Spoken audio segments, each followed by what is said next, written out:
Voy a confiar en la doctora porque no tengo otra opción. Bueno, los compañeros de LOB ya están todos listos Voy a llegar a dormir. para comenzar. No, no estamos. Ya estamos listos, doctor.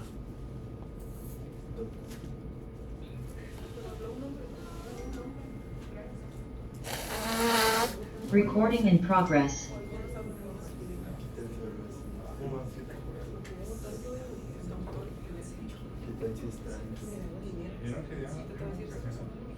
Sí, bendito Dios. Hola, buenos días.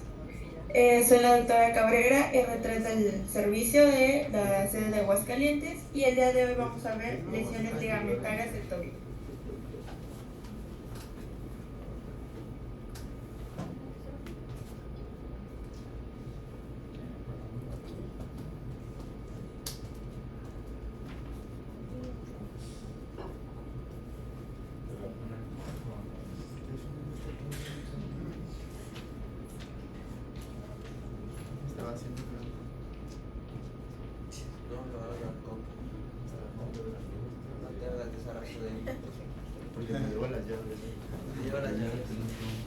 Los temas que vamos a abarcar el día de hoy van a ser las lesiones de los ligamentos laterales, del complejo deltoideo, de la sindesmosis y los pinzamientos anterior y posterior. Un breve recordatorio de lo que son los ligamentos. Estos van a conectar dos estructuras óseas y van a estar compuestos por proteoglicanos principalmente y agua, y en menor cantidad colágeno. Se me hace importante, antes de empezar a abarcar todas las lesiones, resumir prácticamente una lesión aguda versus crónica, ya que va a ser todo lo que vamos a ver. Simplemente va a cambiar en qué ligamentos vamos a visualizar estas lesiones. Una lesión aguda va a ser caracterizada porque el ligamento va a tener contorno irregular, fibras discontinuas, onduladas, laxas, en el cual no van a tener una señal homogénea, o va a haber pérdida de su hipointensidad habitual. Va a haber desgarros de tipo intersticial, parcial o completo. En cuanto a la crónica, el ligamento va a estar atenuado. En vez de encontrarlo engrosado, vamos a encontrarlo delgado, hipoplásico.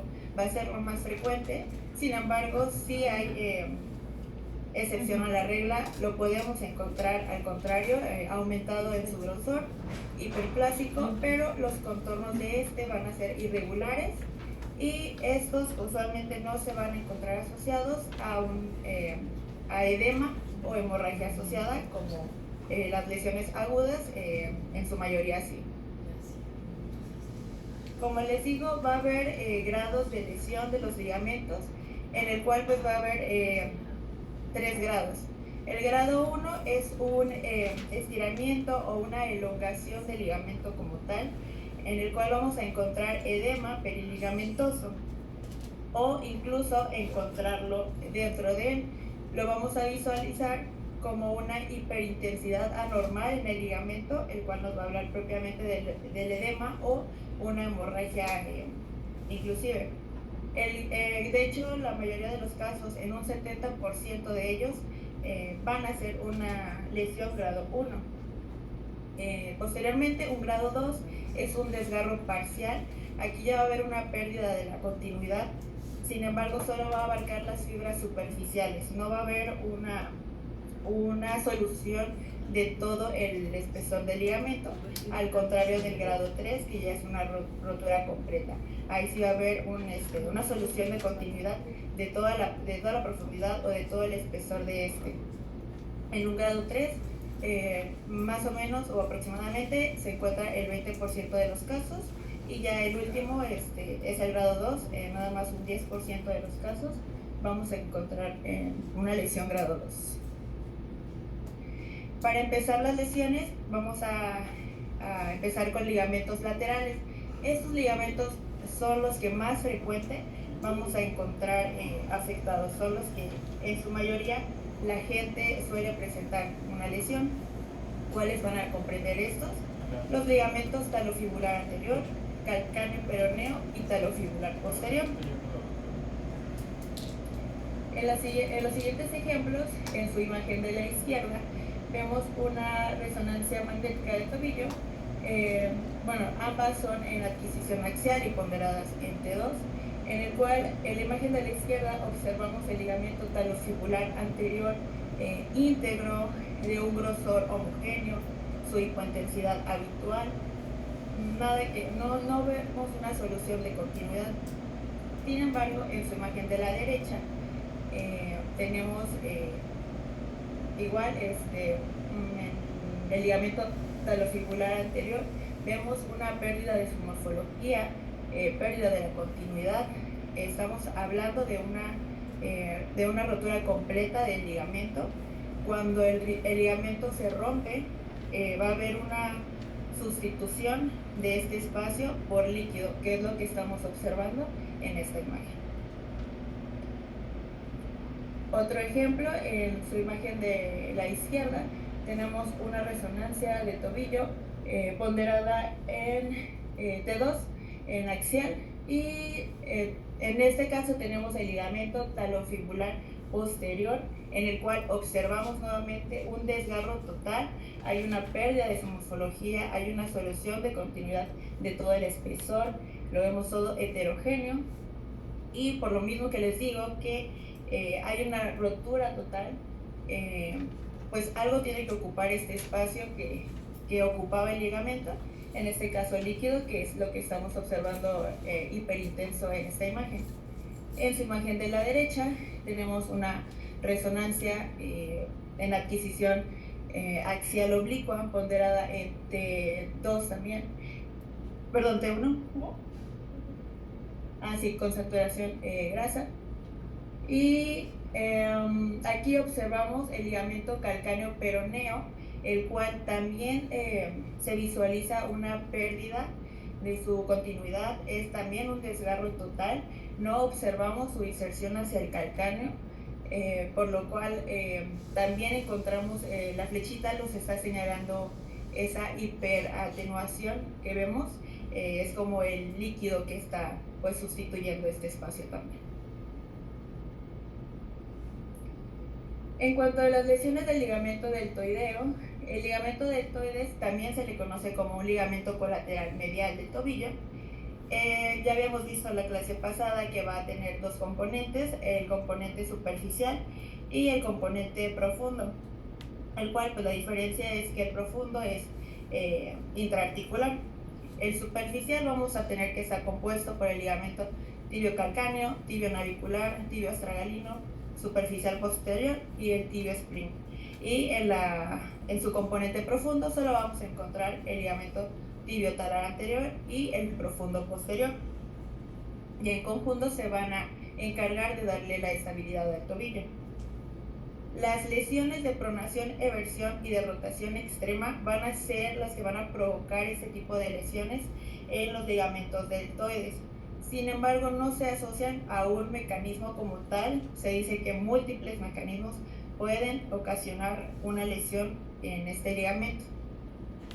Esta nada más es para recordarles cómo la porción superficial va hacia el calcáneo, su inserción, y en la porción profunda, que es intraarticular, pues va hacia el astragal.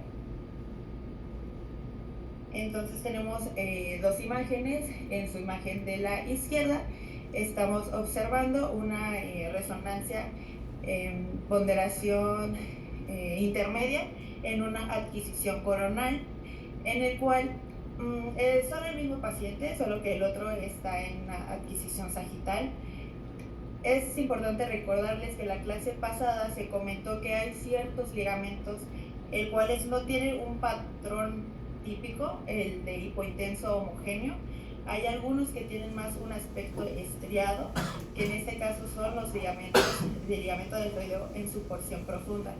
Estos se van a encontrar más un aspecto estriado porque va a haber componente graso en su interior. Es por eso que no se va a ver como el clásico hipointenso homogéneo. Entonces, en este paciente observamos el ligamento tibiotalar anterior el cual ya no tiene ese aspecto estriado, tiene una pérdida de su morfología y está engrosado, aparte de que tiene una hipointensidad muy marcada. Otro ejemplo aquí, tenemos una resonancia de tobillo en una adquisición coronal ponderada en T1, la otra en una adquisición axial, es el mismo paciente, donde observamos nuevamente la porción profunda del ligamento deltoideo. También deberíamos encontrarlo en un aspecto estriado, como les digo. Sin embargo, aquí observamos que no tiene ese aspecto, se ve engrosado, se ve con una atenuación pues más hipo y no tanto estriado. Entonces, y pues está obviamente muy engrosado. Este ejemplo también se los coloqué, es una resonancia de tobillo en una adquisición sagital ponderada en T2, en el cual, como les mencioné, cuando los grados de lesión, si bien recuerdan el grado 1, que nada más es una elongación del ligamento debido a edema y que se puede presentar como una hiperatenuación, así como una hiperatenuación anormal. Aquí vemos el ligamento tibiotalar profundo posterior que presenta esa hiperatenuación que no debería estar presentando debido a que presenta un edema en este ligamento que corresponde a un grado 1, a una lesión grado 1, que es poco común a comparación de las imágenes que hemos visto, que es casi la mayoría han sido grado 3. Las lesiones de la sindesmosis tibioperonea es un estabilizador importante para la articulación tibioperonea distal y va a estar compuesto por ligamentos tibioperoneo anteroinferior, tibioperoneo posterior-inferior, el tibioperoneo transverso y pues la membrana interósea. Como vimos también en la clase pasada, pues se asocia mucho a las fracturas de la sindesmosis, en el cual hay una clasificación que es la Danis-Weber. Nosotros vamos a encontrar una alteración de los ligamentos a partir de la clasificación B y C, que a partir de la B ya hay una afectación propiamente a la sindesmosis y el tipo C por encima de esta. En una tipo A pues no vamos a encontrar lesión de los ligamentos porque pues está por debajo de la sindesmosis.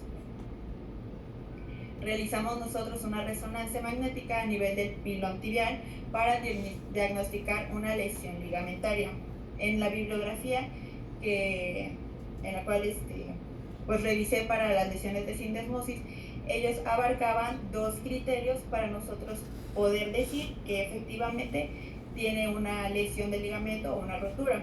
Uno de ellos es la discontinuidad del ligamento y 2 es un contorno del ligamento ondulado o curvo o que simplemente no visualizamos el ligamento. Si observamos alguno de estos 2 criterios en la reso, nosotros podemos indicar que efectivamente tiene una lesión o una rotura a este nivel. Entonces, en la imagen de su izquierda tenemos una resonancia de tobillo en una adquisición axial ponderada en T1, en el cual les puse simplemente para que vieran cómo el ligamento tibioperoneo anterior inferior y tibioperoneo posterior se encuentran totalmente íntegros, hipointensos, delgados, homogéneos, como deben de encontrarse usualmente. Sin embargo, en la imagen de su derecha, igual tenemos una resonancia de tobillo ponderada en T2 en adquisición axial, en el cual tenemos una discontinuidad del ligamento tibioperoneo anteroinferior, como marca la cabecita de flecha. Encontrando uno de los 2 criterios, nosotros podemos decir que efectivamente el ligamento tibioperoneo anteroinferior pues se encuentra roto. Y en cuanto a los pinzamientos son síndromes, están ya más asociados a lesiones crónicas. Son muy comunes, pero son más frecuentes en deportistas. Y en los que más se ha documentado este tipo de lesiones son en los futbolistas y en las bailarinas de ballet. La clínica que nos van a presentar estos pacientes va a ser un dolor y ellos van a referir como una imposibilidad de realizar una dorsiflexión. Y también nosotros podemos visualizar cierto edema de los tejidos blandos. El pinzamiento anterior, la afección se va a caracterizar por espolones tibioastragalinos anteriores. Originalmente se pensaba que estos se debían a una tracción crónica sobre la cápsula anterior. Actualmente se habla de que pues, es una lesión crónica que se lleva en el cartílago. Su forma de repararse, por decirlo así, es haciendo fibrosis a este nivel y posteriormente se hacen los espolones, que prácticamente van a ser osteofitos intraarticulares. Los mecanismos de acción que se le asocian pues son movimientos repetitivos de dorsiflexión y los traumatismos directos por patear el balón en el caso de los futbolistas. Y bueno, en este dibujito los que están con las flechitas van a ser los espolones tibioastragalinos que se van a encontrar dentro de la articulación, de la cápsula articular. Para que se manifieste como tal ya la clínica, se dice que aparte de los espolones óseos, tiene que haber cierta afectación a la cápsula sinovial, tiene que haber un engrosamiento o cicatrización sinovial anterior para que dé, y ahora sí como tal, los síntomas. Se dice que en el diagnóstico es suficiente con la radiografía, pero pues la resonancia también nos va a ayudar a evaluar mejor detalles óseos y detalles en cuanto a los tejidos blandos. En este ejemplo es una artrografía por resonancia magnética ponderadente 2 en una adquisición sagital, en el cual observamos con las flechitas blancas estos espolones óseos y astragalinos, y con la flechita más cortita vemos el engrosamiento de la cápsula articular anterior. Ya en conjunto es lo que nos hace ya el diagnóstico de un pinzamiento anterior y es lo que prácticamente le va a dar la clínica al paciente. El pinzamiento anterolateral es menos frecuente, pero se dice que no necesita de un traumatismo severo, sino que con un traumatismo leve incluso puede ya presentar esta lesión. Entonces, aquí más que nada para hacer el diagnóstico de un pinzamiento anterolateral nos hablaba de observar los tejidos capsulares, por decirlo así, en el cual tiene que verse homogéneos, lisos, no engrosados, como nos señalan las flechitas blancas en su imagen de la izquierda, en el cual también la flechita negra nos muestra el ligamento talofibular anterior, hipointenso, íntegro, delgado, como debería verse. Sin embargo, en la imagen de su derecha es una artrografía por resonancia magnética ponderadente 1 con supresión grasa, en el cual si ven las flechitas blancas nos está señalando ese engrosamiento capsular. Va a ser nodular, va a ser difuso, y si lo encontramos aparte asociado a sinequias, pudiéramos hacer el diagnóstico de pinzamiento anterolateral. Si el anterolateral era raro, el anteromedial, según la bibliografía, decía que todavía era aún más raro, en el cual aquí nos hablaba de un mecanismo más de una supinación, en el cual se pudiera ver este tipo de lesiones. Aquí, nuevamente, como en los anteriores, hay una afectación a la cápsula, hay un engrosamiento de por ejemplo, en la imagen de su izquierda, estamos viendo una resonancia en una adquisición axial ponderadente 1, en el cual observamos ese engrosamiento de la cápsula anteromedial, que está bastante marcado. En su imagen de la derecha tenemos una artrografía por resonancia ponderadente 2 en adquisición sagital, en el cual la flechita nuevamente nos está señalando un engrosamiento a nivel de la cápsula anteromedial, en el cual, pues si observamos, pudiéramos hacer el diagnóstico o darles tan siquiera ese hallazgo sugestivo de un pinzamiento anteromedial, pero por lo mismo es raro, y pues todos los pinzamientos realmente el diagnóstico es clínico y una historia clínica detallada. Ahora sí que el estudio de imagen es nada más cuando hay demasiada duda y para apoyarlos para planeación quirúrgica.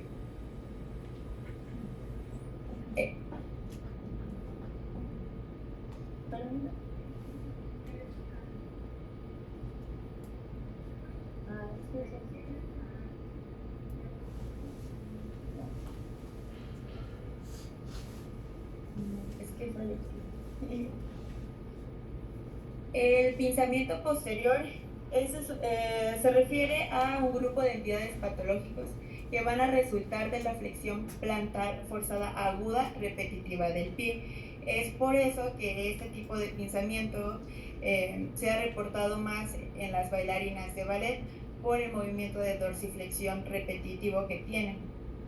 Aquí el astragal y los tejidos blandos circundantes se van a comprimir entre la tibia y el calcáneo y va a producir tanto lesiones óseas y o afectación a los tejidos blandos. Se dice que el mecanismo de acción se compara con una nuez en un cascanueces porque el astragalo posterior y los tejidos blandos circundantes se van a comprimir entre la tibia y el calcáneo durante la flexión repetitiva que hacen las bailarinas, por ejemplo.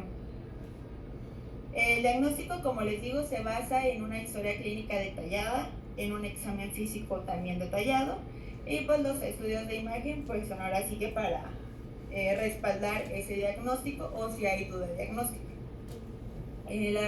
La reso nos va a ser útil para la evaluación de trastornos óseos y de los tejidos blandos.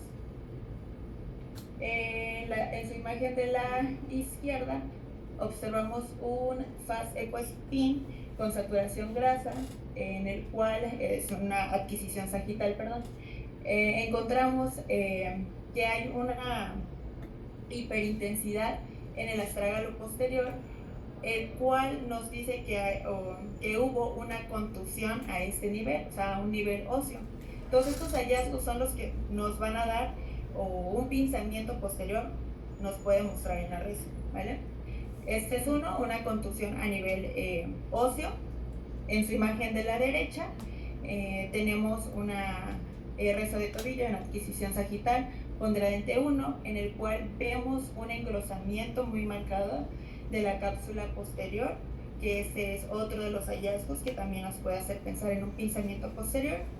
Y el tercero de los hallazgos es que aparte de este engrosamiento de la cápsula posterior, nos esté condicionando el desplazamiento del ligamento intermalleolar, y también puede ser uno de los hallazgos asociados a este síndrome, que es lo que estamos observando en la imagen de resonancia de tobillo en una adquisición axial ponderante 1, que con asterisco observamos ese engrosamiento de la cápsula posterior que está condicionando el desplazamiento del ligamento intermalleolar, que es lo que está señalando con la flechita blanca.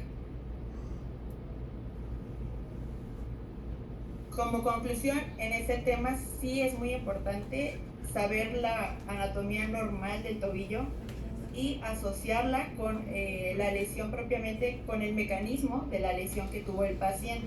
Una vez ya asociado esto en conjunto, nos ayudará a saber qué buscar intencionadamente en la resonancia, poder dar un diagnóstico más preciso y ayudar a que pues tenga un tratamiento adecuado del tobillo, ya que pues muchos de estos pacientes pues es a lo que se dedican y es por ello su importancia.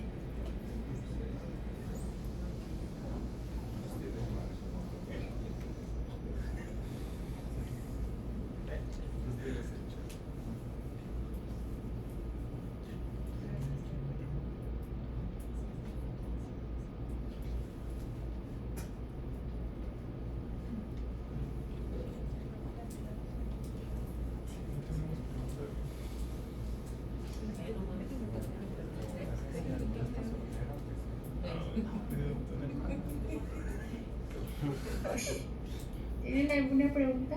Hola. ¿Ustedes saben qué dices? ¿No están dormidos?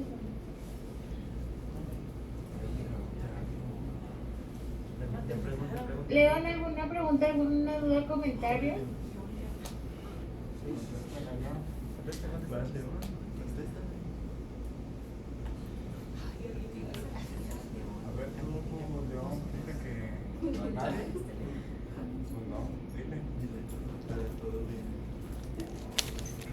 ¿Dónde está? No, doctora, todo bien, gracias.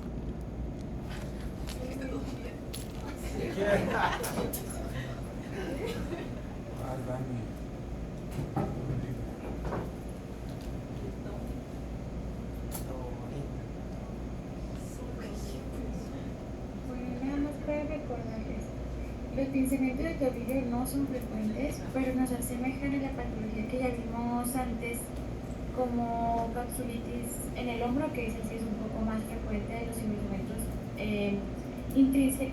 intrínsecos del hombro, ¿no? El pinzamiento en el tobillo tenemos que tener la sospecha clínica, porque no por el hecho de haber hidrartrosis o derrame articular y osteofitos ya vamos a decir que eso es pinzamiento, o sea, no, tenemos que tener todo el contexto clínico. Eso es una cosa. Segundo, en el pinzamiento, el pinzamiento es una de las indicaciones en las que podemos realizar una artrografía. Nos sirve más una artrografía por resonancia magnética indirecta que una directa, como lo veíamos en las imágenes que nos presentó aquí Sandy. ¿Por qué? Porque en la artrografía por resonancia magnética indirecta, es decir, la aplicación del gadolíneo y hacer la adquisición como a los 10 minutos después de la aplicación, nos va a permitir un realce de la cápsula propiamente, y si hay tejido fibroso también va a realzar. Entonces, yo la prefiero en este tipo de síndromes, porque hago una adquisición después del contraste temprana, o sea, como normal, una fase venosa normal, y después me espero con el paciente hasta los 10 minutos, que es cuando tengo la secreción sinovial del medio de contraste, y me da un panorama mucho más amplio. O sea, yo sé que ustedes no tenían dudas, pero pues esto se los quería compartir porque es como un tip diagnóstico de algo que no es frecuente y que aprendemos a la mala. Y ya. Hay una imagen que me llamó mucho la atención, que es esta, que son los cambios por una lesión crónica del complejo ligamentario medial. Aquí ustedes tienen que inferir, ¿no? O sea, ustedes ven que eso ya no es un ligamento, que ya es más que nada tejido fibrocicatricial que está ocupando a donde estaba el ligamento, y a eso se le conoce también como lesión meniscoide o lesión discoide, que es como una metaplasia, ya no son fibras propiamente de colágeno como en un ligamento, sino que ya ahí es más que nada de tipo fibroso, y lo vamos a encontrar así como abultado, hipointenso, con márgenes lobulados. O sea, ustedes ya con eso tienen que ver que ese ligamento, para empezar, aunque ustedes lo vean, ya no es funcional. Eso es tejido fibroso que más que ayudar va a entorpecer la función de la articulación. Y pues ya, nada más eso. A ustedes, León, les envié, subí sus preguntas que enviaron los doctores que presentaron aquí en Aguascalientes, y lo que ustedes me enviaron, nada más es una compilación, las envié así tal cual ustedes las enviaron. Entonces, pues hay una disculpita, pero hay algunas preguntas que son abiertas, no mandaron la respuesta, y digo, pues yo me la sé, pero era para que ustedes estudiaran. Entonces, pues ahí la buscan, ¿no? Y ojalá que les vaya bien en su examen.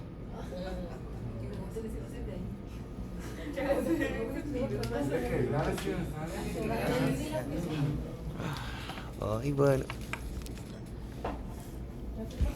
Gracias, doctora. Bueno. Bonito día. Nos vemos.